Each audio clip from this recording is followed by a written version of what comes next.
Alors, bonsoir tout le monde. Merci d'être là pour ce nouveau café littéraire de l'impondérable.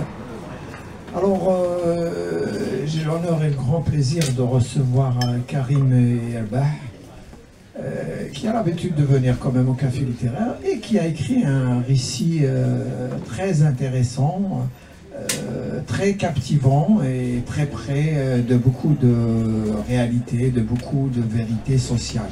Alors Karim, bienvenue au café littéraire de l'impondérable. Voilà, ici. Merci, merci à vous tous d'être présents aussi. Voilà, on aura l'occasion de discuter de ce que j'ai fait récemment. Ça raconte mon histoire en quelque sorte. Voilà. Alors, effectivement, d'abord c'est un courage que de se mettre sa vie dans un livre. Et puis, tu as quand même le courage de raconter des facettes de ton parcours où parfois ce n'était pas toujours facile pour toi. Hein. Donc, tu racontes au départ ton enfance en Kabylie. Et à un moment donné, c'était la rentrée scolaire et toi, tu ne pouvais pas rentrer à l'école parce que tu n'avais pas de chaussures. Tout à fait, ouais. C'était un grand problème jusqu'à mes 18 ans, je pense. J'avais ce problème de chaussures, en fait. Moi, l'histoire surtout, je veux dire, c'est par rapport à mon père. Il était en France, il est venu ici en 64. Donc je comprenais pas comment c'était avec un père qui est en France, j'ai raté une année d'école quand même parce que j'avais pas de chaussures. Je voulais y aller mais bon, pieds nus comme ça, on m'acceptait pas quoi. Donc je lui en voulais un petit peu. Mais bon, oui, mais tu as résisté, ta famille aussi a résisté. Hein. Ceci dit, ces situations, comme je te disais tout à l'heure dans notre petite discussion, c'est des situations qu'on retrouve à l'époque, hein, dans beaucoup de régions de Kabylie. Hein, donc, Maud Feraoun a écrit Le Fils du pauvre, mais la pauvreté est restée bien après l'indépendance entre guillemets de l'Algérie. Elle existe jusqu'à aujourd'hui d'ailleurs, malheureusement. ouais. Voilà, donc c'est bien que les nôtres racontent tout cela dans des livres. Et ce qu'il y a de bien dans ton livre, c'est qu'il n'y a pas de colère. Hein. Tu parles de manière apaisée de situations assez difficiles. Il n'y a pas que ça. Hein. Et puis tu nous racontes un peu comment tu as fait ton chemin. Alors. Exactement, ouais. Alors, au début, quand j'étais jeune, quand même, j'en voulais à mon père. J'avais de la haine. Je comprenais pas pourquoi il est parti comme ça, sans dans une nouvelle. Et par rapport aux autres, en fait, je me disais quand même, c'est vrai qu'il y avait la misère en Algérie, en Kabylie en particulier. Et je comprenais pas, moi je me disais quand même, j'ai un père en France, s'il était parti, c'est pour subvenir à nos besoins en fait. Donc de ce fait, je comprenais pas, je me disais que je suis pas comme les autres, malgré que je suis comme les autres, mais j'aurais pu avoir une autre situation en fait, d'avoir ces chaussures surtout, de pas perdre une année comme ça, attendre. Mais bon, c'est tout par rapport à ça en fait. Mais sinon, c'est vrai que la misère dans toutes les familles, c'est un fait en fait. En tout cas, c'était une grande majorité, je dirais, d'Algériens, hein, pas seulement en Kabylie, hein, qui étaient dans cette situation hein, de manque, voilà. Mais comme tu le dis à la fin de ton livre, écrire c'est une libération, un chemin vers la guérison, c'est déposer un fardeau que l'on a porté longtemps, laisser une trace de son passage et transmettre une histoire, un héritage moral à ceux qui nous suivront. C'est vrai, effectivement, peut-être qu'aujourd'hui, les gens qui vivent peut-être un peu dans la diaspora, que ce soit en France, aux États-Unis ou même en Angleterre, peut-être qu'il leur est difficile de connaître un peu ces situations. N'est-ce pas? Toi qui as voyagé quand même, hein? Oui, tu as beaucoup voyagé. Beaucoup voyagé. Par la suite. Exactement, j'ai beaucoup voyagé. C'est vrai que j'ai deux enfants en fait, j'ai deux garçons. Il y en a un qui a 14 ans maintenant, bientôt 14 ans, donc il ne comprend pas tout ça en fait. Pour lui, on les ramène tous sur un plateau, il a des chaussures, il manque de rien en fait. Il ne comprenait pas, quand je lui raconte ça, il ne comprend pas du tout. Donc c'est pour ça que je voulais lui raconter mon histoire. Ça restera peut-être, il est jeune pour lire maintenant et tout, mais il a déjà lu le livre, mais je ne sais pas s'il a compris les choses, mais plus tard, c'est pour lui d'ailleurs, et pour mes deux enfants que j'ai écrit. Au début, c'était pas pour sortir un livre, je voulais juste écrire pour qu'un jour ils connaissent l'histoire de leur papa en fait. C'était pas, j'ai pas eu cette chance qu'ils ont quoi. C'est pour ça d'ailleurs je voulais pas faire des enfants en Algérie. J'ai dit mes enfants ils naîtront jamais dans ce pays. C'est par rapport à la misère et tout ce qu'on voit, ce qui se passe là-bas et tout. Je voulais qu'ils soient, leur donner une autre chance ailleurs. D'accord. Alors le fils de l'immigré, quand il dit à son père je vais venir en France, le père ne veut pas de cela. Tout à fait, on n'a jamais compris, ni moi ni mes frères et sœurs, on ne comprenait pas pourquoi il était opposé à ce qu'on vienne ici. À chaque fois qu'on parle de la France, il flippait un petit peu, et il paniquait. Sauf que j'ai découvert ça plus tard. Et c'est quand j'étais arrivé ici que j'ai découvert qu'il avait une autre vie en fait. C'est pour ça qu'il ne cachait cette vie en fait. Il ne voulait pas qu'on vienne. J'ai jamais compris, mais jusqu'au jour où je découvre qu'il avait une femme, pas d'enfant, mais la femme elle avait des enfants, donc c'est pour ça que voilà, je découvre. Je comprends mieux en fait, je comprenais mieux, mais il aurait dû quand même nous laisser venir, on a eu des chances de venir. Peut-être nous faire venir aussi avec lui, ma mère et tout, je comprenais pas pourquoi et il voulait pas. Malheureusement, j'ai découvert ça sur le tard. C'est ça. Donc je disais, je le répète, il n'y a pas de rancœur, tu le dis, hein, il n'y a pas, on va dire, de remontrance par rapport à ce père malgré ce qui s'est passé. Et puis d'ailleurs tu te souviens même des fois quand il était là-bas dans le pays en vacances, tu te souviens donc la famille mangeait bien, et il y avait une certaine vie quand même. Tout à fait, en fait quand il venait en Algérie c'était un père comme tous les pères, même un peu plus, on était gâtés et tout. Non, et je lui en veux pas, c'est vrai, je lui en veux pas parce qu'il a fait son rôle de père quand il était en Algérie, il jouait son rôle de père, un vrai père. Donc on partait à la plage, on faisait tout en fait, comme toutes les autres familles, même un peu plus. C'est quand il revient ici que 2-3 mois, il oublie qu'il a une famille là-bas en fait, c'est une autre personne en fait. Malheureusement, c'est une autre personne, on n'entend plus parler de lui pendant des mois et des mois, voire des années. Alors, je reviens un peu à ton parcours. Alors, quand même, tu fais des études en Algérie, hein, malgré toutes les difficultés. Hein, tu vas même à l'université. Et donc, l'Algérie, elle a ses problèmes. Malheureusement, ces problèmes sont toujours là. Hein, voilà. C'est pas toujours des problèmes économiques, hein, c'est des problèmes sociétaux, c'est des problèmes d'autoritarisme, c'est des problèmes d'injustice, etc. Hein. Donc tu viens en France et tu as un peu de chance quand même, tu rencontres une journaliste qui t'oriente un petit peu, une amie journaliste. Tout à fait, ouais, tout à fait. En fait, elle poussait de l'avant tout le temps. C'est grâce à elle que j'ai eu la nationalité française. Elle m'a poussé à faire des concours. J'ai passé un concours où je travaille dans la fonction publique, je travaille au ministère de l'Intérieur. J'ai un bon poste. Là où je bossais, j'étais le seul Kabyle qui a grandi en Algérie qui travaille sans. Généralement, c'est des gens, c'est des Français où il n'y a même pas de Kabyle. En général, j'étais le seul Kabyle en fait. J'étais en gendarmerie, entre parenthèses, j'étais le seul en fait. C'est une chance en fait, elle m'a poussé vers l'avant. Et donc, avant cela aussi, je disais, tu as beaucoup voyagé. Tu as été quand même à New York, par exemple, en Hollande, en Angleterre. Hein. Et donc, quand tu arrives à New York, tu dis comme si je connaissais cette ville, comme si dans une autre ville, peut-être, j'ai déjà vu cela. Une vie antérieure, ouais.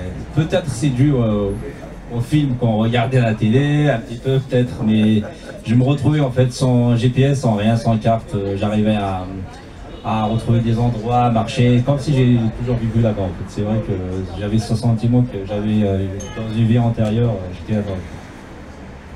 Et puis donc, comme dans un conte de fées quand même, hein, tu restes pendant quelques années célibataire, et puis il y a un grand amour, et c'est dans le pays des origines.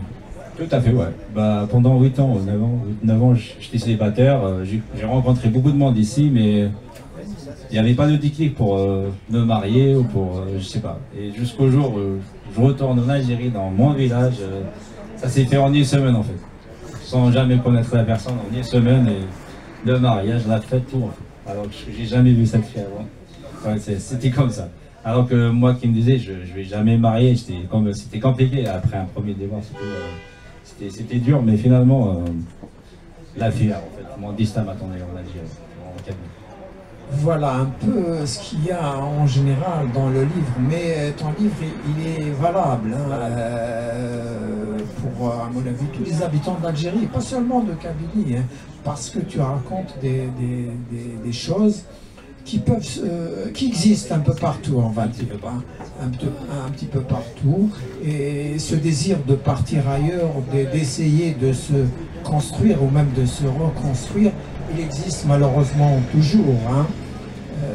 Voilà, donc toi quand même tu es venu et tu as persévéré, parce qu'au départ ce n'était pas toujours facile. C'est pas facile, ouais. Le début c'est toujours difficile, ouais. C'est vrai que d'ailleurs quand j'étais arrivé, par précaution j'ai appelé mon père au moins une dizaine de fois, je l'ai appelé comme ça juste pour dire, en le connaissant, il aurait pu dire ah tu sais il m'avait appelé quand même, j'aurais pu l'aider et tout. J'ai dit quand même je vais jusqu'au bout, je l'appelais de temps en temps, il décrochait pas. Donc j'ai fait tout seul en fait, j'ai quand même fait des boulots quand même. Ce que je voulais faire dans la vie, j'ai fait ça, j'étais client mystère. J'ai fait plein de choses en tout cas, des boulots que j'aimais beaucoup en tout cas. Ouais. Mais écoute Karim, bravo, et maintenant merci je vais beaucoup. passer la parole à nos amis. Merci. Merci Pour beaucoup. des questions, des remarques. Voilà. La parole est à vous. Alors, bienvenue au Café littéraire de l'Impondérable, un café littéraire maintenant quasi légendaire de notre ami Youssef Zirem. Heureusement qu'il est là, et heureusement que nous sommes tous là. Eh bien, quel itinéraire! Mais vous avez quand même fait des rencontres qui ont servi de pont. Youssef l'a précisé tout à l'heure, comme un conte de fées. Alors, je voudrais revenir sur le titre, Fils d'un immigré. Alors, parlez-moi de ce titre. Alors, Fils d'un immigré, en fait, pour vous dire la vérité, j'ai jamais lu le Fils de pauvre. Je l'ai lu après en fait, et j'ai vu qu'il y avait beaucoup de ressemblances en fait entre les deux, c'est presque la même histoire en fait. Fils d'un immigré parce que je voulais surtout parler de mon père qui était parti, qu'on connaissait pas, mais c'est à un moment dans notre famille c'était un tabou, on parlait jamais de lui en fait. On lui trouvait toujours des excuses, qu'il était ensorcelé. Donc ça tourne autour du lion en fait, l'histoire. C'est fils d'un immigré qui aurait pu avoir une autre vie que d'avoir une misérable malheureusement. C'est beaucoup plus pour ça en fait, c'est pour parler de mon histoire vis-à-vis de mon père et de ma famille vis-à-vis de mon père en fait. Et je sais que c'est pas la seule famille en Algérie, souvent en Kabylie en général. Il y a beaucoup de familles qui ont vécu le même souci en fait, des pères comme ça à l'époque, l'immigration, ça se faisait pas de faire venir sa famille, ses enfants ou sa femme, c'était un tabou. Donc ils venaient tout seuls ici. Donc ils laissaient leur famille de l'autre côté, mais pendant 2-3 ans, il n'y a pas de nouvelles, on n'a pas de nouvelles. Donc c'est beaucoup de familles qui sont touchées par ce phénomène en fait. Surtout à l'époque, maintenant je pense que c'est de moins en moins, mais à l'époque c'était vraiment un grand problème. Donc j'étais on était des orphelins en fait, en quelque sorte, sans père, sans la présence du père. Et tous les problèmes qu'il y a derrière, en fait, les gens quand ils voient qu'il n'y a pas de père de famille, les voisins ou la famille, quand il n'y a pas de père de famille, on subit quand même une injustice de leurs parents. Azul Flaoun, bonsoir. Nicolas Denner, votre livre, c'est passionnant. Ça veut dire, Annie Denner, la guerre, c'est comme tout le monde peut s'identifier, c'est comme une chanson. Ça veut dire quand quelqu'un écrit une chanson, après la plupart des Algériens, à la guerre, les enfants, ils ont vécu. J'ai un cousin, c'est pareil, il dit parce que c'est notre famille et tout. Voilà. En quelle année de la France et d'où, ça veut dire un des terres de la Kabylie exactement. Voilà. J'étais à Bou Hamza en fait, c'est un village qui n'est pas loin d'Akbou. J'étais arrivé ici en 2009, ça fait 16 ans que je suis ici, j'étais venu pour des études en fait, j'ai fait anglais, j'étais formateur, je disais en fait, je travaillais en Algérie, j'étais formateur. Et je suis arrivé ici parce que je voulais pas rester en fait. D'ailleurs c'est mon père en fait, quand il revenait, quand il venait en Algérie, il ramenait beaucoup de photos à l'époque et tout, il me montrait des photos, j'étais fasciné par les voyages qu'il fait. Il a fait beaucoup de voyages aussi, sa femme, en tout cas sa conjointe, elle était directrice de bateau de croisière, donc ils ont eu la chance de faire plusieurs croisières, c'est comme ça que ça m'a donné envie de voyager aussi. D'ailleurs je me rappelle dans le livre, je l'ai écrit, Je lui ai pris une photo, j'ai demandé sa permission, j'ai dit cette place un jour je vais aller la voir, je ne savais même pas où c'était, mais j'ai gardé la photo, un jour j'ai retrouvé la place en fait. C'était à Amsterdam, il y a une cathédrale, il y avait des pigeons et tout, j'ai gardé la photo pendant longtemps, je me suis dit un jour je visiterai cette place. C'est pour ça d'ailleurs j'ai parlé beaucoup de choses en fait, c'est comme des visions, des prémonitions qui disaient que des fois, comme le travail que je vous dis que je fais actuellement, j'étais dans une administration à un moment quand j'étais arrivé.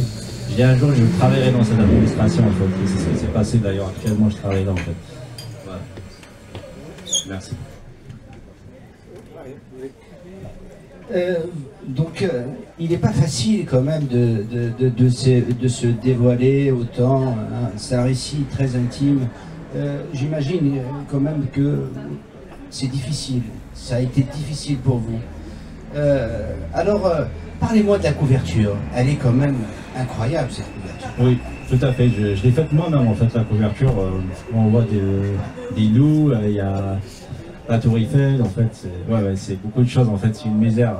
Comme je disais, c'est un enfant sans chaussures, c'était moi. Et malheureusement, il n'y a pas que ça en fait. Les loups, ça représente, ça peut être des personnes ou des obstacles de la vie en fait, qui nous ont empêché d'avancer en fait. Et mon rêve, c'était de partir, je sais pas, parce que j'ai toujours entendu parler de Paris. Moi, Paris à l'époque, j'avais 2-3 ans. Mon père, il est à Paris, mais je comprenais pas, je savais même pas où c'était Paris. Je pensais que c'était dans le ciel, parce que mon père, il est arrivé par là, de toute façon. Donc, j'avais toujours ce rêve. On a toujours vécu avec ça, en fait, la France, Paris, mais sans connaître plus, en fait. Donc, j'avais ce rêve d'avancer, mais il y avait beaucoup d'obstacles. On n'a pas parlé aussi j'avais une grand-mère qui était quand même chef de service. Cadre en fait, elle était cadre et infirmière service pédiatrie en Algérie. Sauf que moi, quand j'étais arrivé à l'école, il fallait aller au carnet de santé, mais je l'avais pas. J'ai jamais fait de vaccin en fait. Je comprenais pas aussi. J'en voulais beaucoup à ma grand-mère maternelle parce que j'ai pas été vacciné en fait. Je me posais la question, je dis quand même, c'est entre le père qui est censé aider son enfant, finalement je me retrouve sans chaussures. Et la grand-mère qui travaille dans un grand hôpital à Agbou, où elle n'a même pas pensé pour les vaccins et tout, donc je lui en voulais un petit peu quand même pour les deux. Donc la couverture c'est ça en fait, c'est des obstacles de la vie, mais il y avait aussi des vrais loups parce que le collège il était à 7 km chez nous, il y a mon ami qui est juste derrière, on croisait vraiment des vrais loups en fait, parce qu'on partait à pied à l'époque. Sur 7 km, l'hiver, on devait partir à 6 h du matin, donc on croisait des vrais loups. Il y avait des vrais loups. Ouais. Sinon, beaucoup, c'est des personnes aussi qu'on a croisées qui étaient. À l'époque, maintenant, quand je repense comme ça, je me dis que c'est rien, mais à l'époque, quand on est jeune, tout ça, en fait, on le garde en mémoire quand même. C'est des personnes qui étaient méchantes.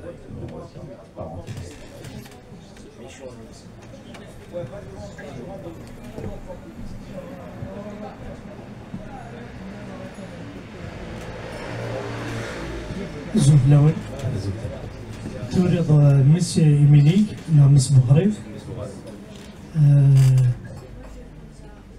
تسديانت إقدر أنا أطاس بوكو بلوس قبايليين غير قبايل خاطر إني بقبايلي يزوارك ويا الجزائر مزورة يوناكنا كاردونيد بغاكات سمكتي سيني شنايين يوم سيمان عزمة رحمة ربي ويظل نسيت منقلات سيمان عازم يقارا أموحن دملية أشحال هيك تروحو ماشي كان ديك التشينية سمكتي دويد انت تحملض أيا كني يبغيلي أكثر رجل أدوالد يولي سيت منقلات يقار وينو مرزن وفريون الزهري سيخسر يزرى سنة رايفرن أدرارة يسر أيا دراكون ميسيل كا أنتي مات أنتو بغريب نغراويس سميحاني وغريب ما يغال التمورت ما يغال الوراويس نكون إذا عندنا عند قبيليت أيكني بغيليس قبل أنت كني لا تسمحني نعدل. Justement,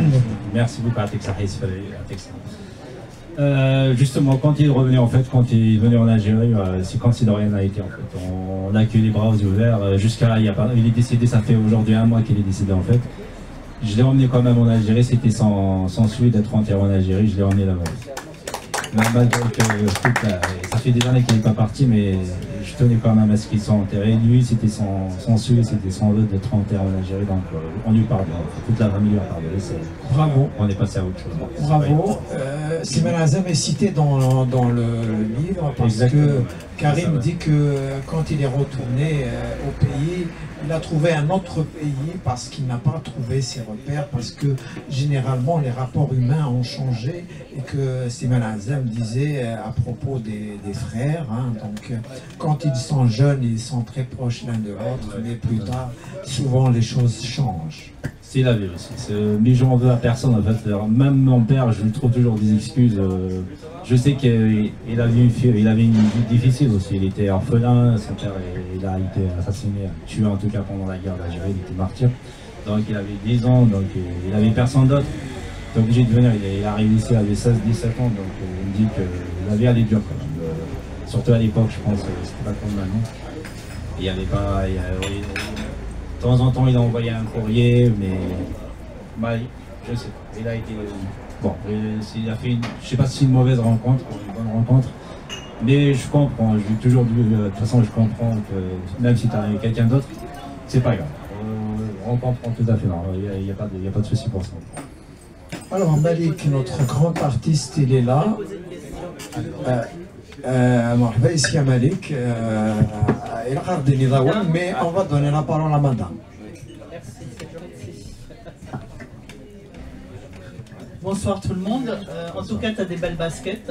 Merci beaucoup. Voilà, tu as des belles chaussures maintenant. Ah, alors, merci. je me reconnais un petit peu en version féminine. Bah, moi, j'ai moins de résilience par rapport au père que toi. D'accord.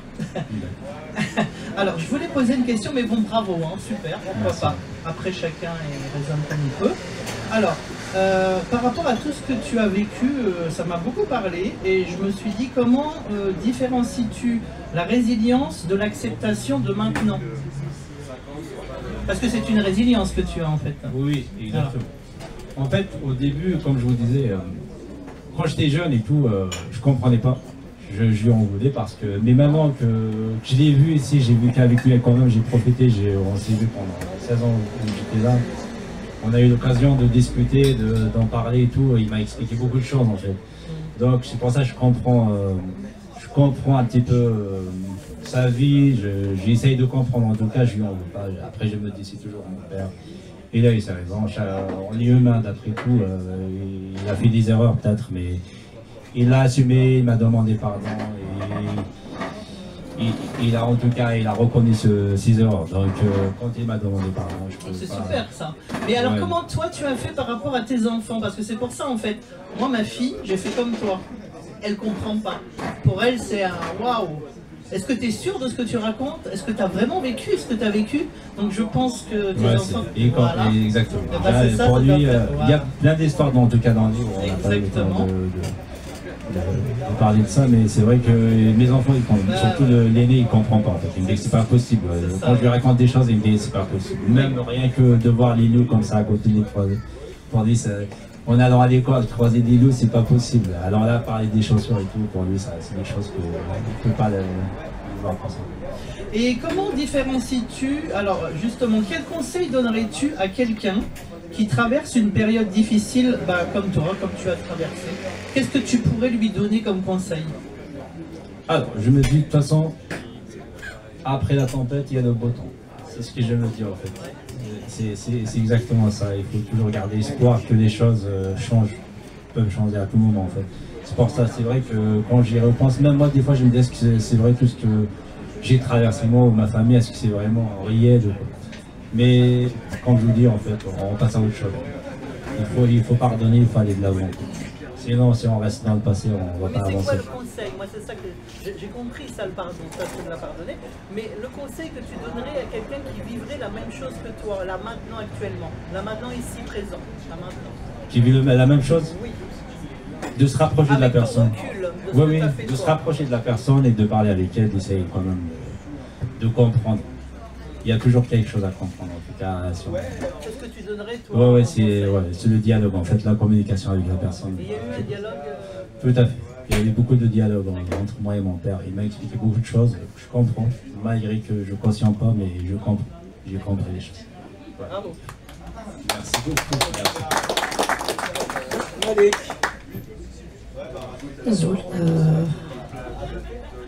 d'abord, je ne pourrais pas dire grand-chose parce que je n'ai pas lu le livre. Je pense parce que la meilleure chose qu'on puisse faire, c'est de lire d'abord le livre.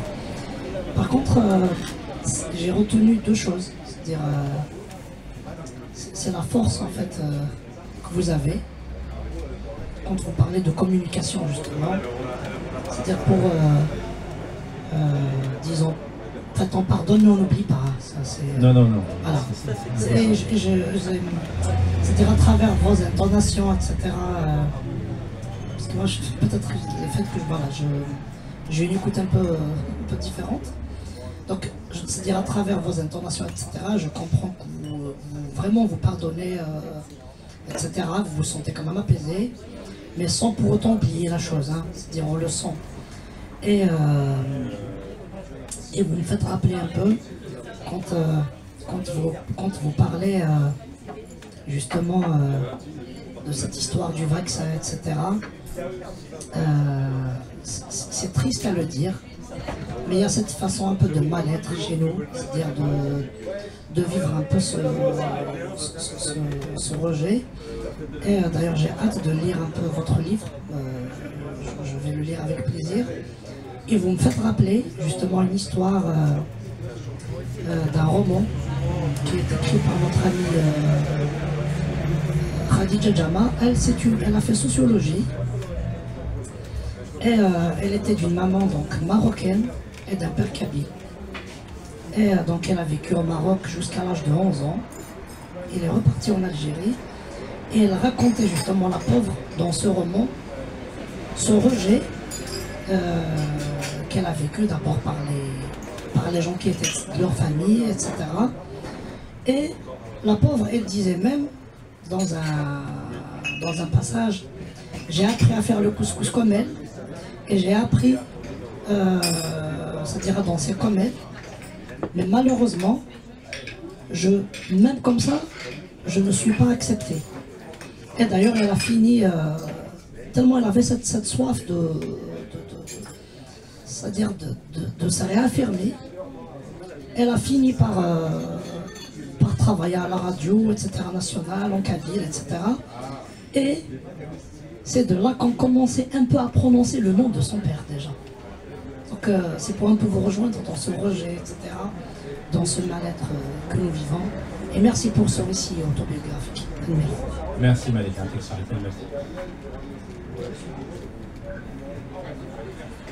Bonsoir tout le monde. Dis-moi, moi j'ai été interpellé par cette anecdote concernant cette paire de chaussures parce qu'en réalité,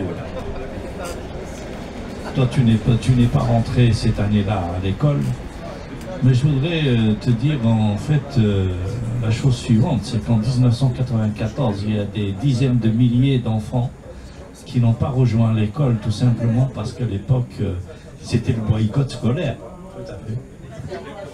Tu t'imagines un peu la réalité des choses, que ça a coûté à tous ces enfants qui, dans toute leur scolarité, effectivement, ont perdu une année, tout simplement, c'était une revendication identitaire. Donc toi, je pense que cette année, tu l'as perdue en quelle année? Le boycott, c'était en 93, j'étais au collège. Non, mais quand tu devais rentrer pour la première année. C'était la première année en fait. C'était la première année, c'était en 87. Je devais rentrer en 86, je suis rentré en 87. J'ai jamais su en fait, c'est plus tard que je l'ai su, ma mère elle m'a expliqué comme ça en fait. J'avais pas de choix sur ceci pour te dire qu'en réalité, je crois que lorsqu'on est d'origine kabyle, dans cette période-là, la misère n'est jamais très loin.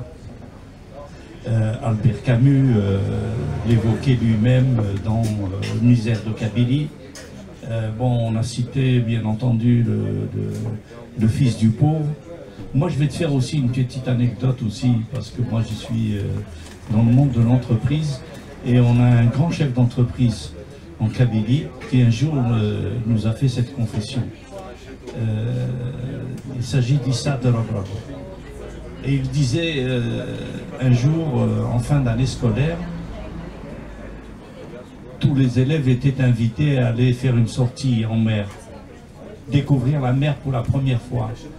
Issa Darabran, qui est, comme vous le savez, le plus grand chef d'entreprise que nous avons jamais eu dans ces générations-là, disait, moi je n'ai pas pu y aller tout simplement pour une chose. Parce qu'il leur avait demandé, il était scolarisé dans une école à l'époque des Pères Blancs, il leur avait dit, il faut ramener avec vous une baguette et puis une boîte de sardines. Et puis il avait dit, la baguette je l'avais, mais la boîte de sardines, j'avais pas les moyens de l'avoir. Donc je ne suis pas allé découvrir la mer. Donc en réalité, tout le récit, quand on le fait en Kabylie, on n'est pas très loin de cette misère. Je crois que c'est un peu le fondement. Mais c'est aussi ce qui nous a permis de transcender. Cette misère nous a permis de transcender les limites et de permettre à des générations d'essayer d'avoir un meilleur parcours, tel que le vôtre, certainement. Alors moi, je vais terminer par une question. Quand tu repars au pays, quel est le sentiment principal qui t'anime lorsque tu retrouves le sol de Kabylie? Merci beaucoup. Alors la première des choses, en fait, en parlant des chaussures, déjà, avec tout ce qui s'est passé avec le problème des chaussures qui m'a suivi quand même jusqu'à mes 20 ans, je pense, j'ai fait en sorte que personne de ma famille ne manque de chaussures jusqu'à présent. Ils ont touché des chaussures à chaque fois. D'ailleurs, j'ai créé une entreprise où je vends des chaussures. Ouais. Et ce qui manque, j'en vois tout le temps en Algérie aussi pour qu'ils donnent pour tous les gens. Et je dis à ma mère, tu donnes des chaussures à toute personne que tu vois qu'elle n'a pas de chaussures, tu lui donnes. Donc jusqu'à présent, je continue à le faire en fait. C'est une anecdote ou c'est vrai? Non, c'est vrai, c'est vrai, c'est vrai. Non, c'est vrai. Donc jusqu'à présent, je continue à vendre et à donner des chaussures pour tout le monde. Pour toute ta famille ou les voisins ou toutes les personnes qui manquent de... Qui est juste entre parenthèses, les années 76-77, c'est le contraire de grec. Les chaussures. Parce qu'à l'école, à l'époque, les primaires, les chaussures et les gens ils glannent pauvres, ça veut dire que ça a les moyens. Mais qui a où ils là parce qu'ils veulent mettre français là. Donc, en fait, tout à fait, j'ai eu le même problème parce que même pour payer les frais de la cantine, en fait, nous, moi, ils considéraient que j'étais riche, qu'on était une famille riche, donc il fallait qu'on règle cette somme d'argent pour Mais sauf que non seulement on n'était pas riche, mais on était plus pauvres que les autres en fait, parce que le père qui n'était pas là. Donc j'avais ce problème aussi, où on ne mangeait pas à la cantine parce qu'il ne laissait pas rentrer, parce que mon père il était ici en France. C'était la double famille. Excusez-moi, c'est fini les questions? Non, pas du tout, bien sûr, madame. J'ai encore une question à poser, parce que c'est très intéressant, au contraire. Hein.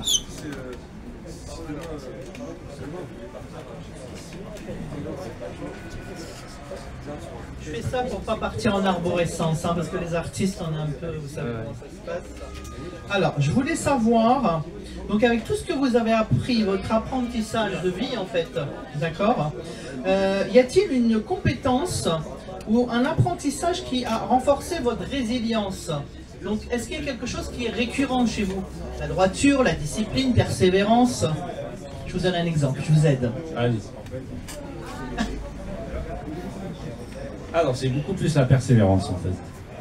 Dans la vie, on a des objectifs, on a des projets. J'avais un projet en fait de partir. Je savais déjà ce que je voulais faire dans la vie en fait. Contrairement à mes deux frères, malheureusement, c'était l'aîné, le deuxième, il était un petit peu paumé en fait. Il n'y a pas d'encadrement du père et tout, il était un petit peu paumé. Mais ils ont réussi quand même, plus tard, dans d'autres domaines. Mais moi, dès que j'étais petit, en fait, je voyais que la solution, en fait, c'était de faire des études et d'avancer et de partir. En fait. J'avais déjà ce projet dès mon jeune âge, en fait. Donc, c'est beaucoup plus la persévérance. Et la concentration, vous l'avez travaillé comment? Parce que avec les problèmes, vous savez très bien comment ça se passe. On est tôt ou tard aspergé par l'entourage, négatif, plus ou moins. Tout à fait. À l'époque, déjà, je pense que ce problème de toutes les familles en Algérie, en Kabylie en particulier, c'est qu'il n'y a pas de communication. Moi, la seule communication que j'avais avec ma mère, c'était des ordres, va acheter ça, et on ne parlait pas de ce problème en fait. Chacun restait dans son coin, on ne parlait pas du tout, on n'abordait pas ce sujet de père à son. Je me rappelle, on était malheureux quand même. Jusqu'au jour où on a décidé de parler. Je ne sais pas combien, mais on a décidé d'en parler. On a commencé à parler d'une manière en fait. On rigolait un petit peu de ce parcours de ce père, pourquoi il n'est pas là. On l'appelait Amjar. Amjar, ça veut dire... On a commencé en fait à parler, c'est là qu'on a commencé à s'ouvrir et à comprendre les choses. Après surtout, on a commencé à lui poser des questions à lui en fait. Pourquoi? C'est là qu'on a commencé à s'ouvrir et à avancer en fait. Sinon, on était bloqué. En fait, c'est la concentration. Comment avez-vous fait justement pour mettre un barrage dans tout ça? Une bulle de protection en fait. On était quand même touchés. Moi personnellement, j'étais touché. À mes 20 ans, j'étais pas bien en fait. Je comprenais pas. J'avais de la haine envers mon père. Je me disais pourquoi en fait. J'aurais pu avoir une vie meilleure. Surtout quand je voyais qu'il voyageait, il faisait sa vie ici à Paris. Et quand j'étais arrivé, il refusait de me voir et tout. J'ai été en bas de chez lui, je voyais sa maison et tout. J'étais quand même laisser ses enfants au bled dans une misère pareille, dans un petit village paumé, sans électricité, sans rien, et avoir une vie de rêve ici, je lui en voulais. Mais malheureusement, c'était comme ça. Je pouvais pas. Ouais. Du coup, pour la concentration. De toute façon, j'avais pas le choix que d'accepter en fait. Ah, voilà. J'avais pas de choix. Je me dis la seule solution en fait. Au début, c'était quand même un petit peu la guerre. Quand j'étais arrivé, c'était pas quand je l'ai vu les premières fois et tout, je le voyais les premières fois, c'était pas la belle vie en fait. On chamaillait beaucoup. C'était compliqué quand même. Hein, c'était compliqué, mais après, il fallait quand même avancer. Vous avez rebondi en fait. Ouais, exactement. Vous avez su rebondir. Exactement. Je lui trouvais des prétextes. Il m'a expliqué les choses, c'est comme ça, c'est ainsi que va la vie. Merci. Merci. Alors, d'autres questions? Bon, il n'y a pas de questions. On va aller vers la dédicace alors. Ben, merci. Et place à la dédicace. On peut continuer la discussion autour oui, exactement. Merci. Merci.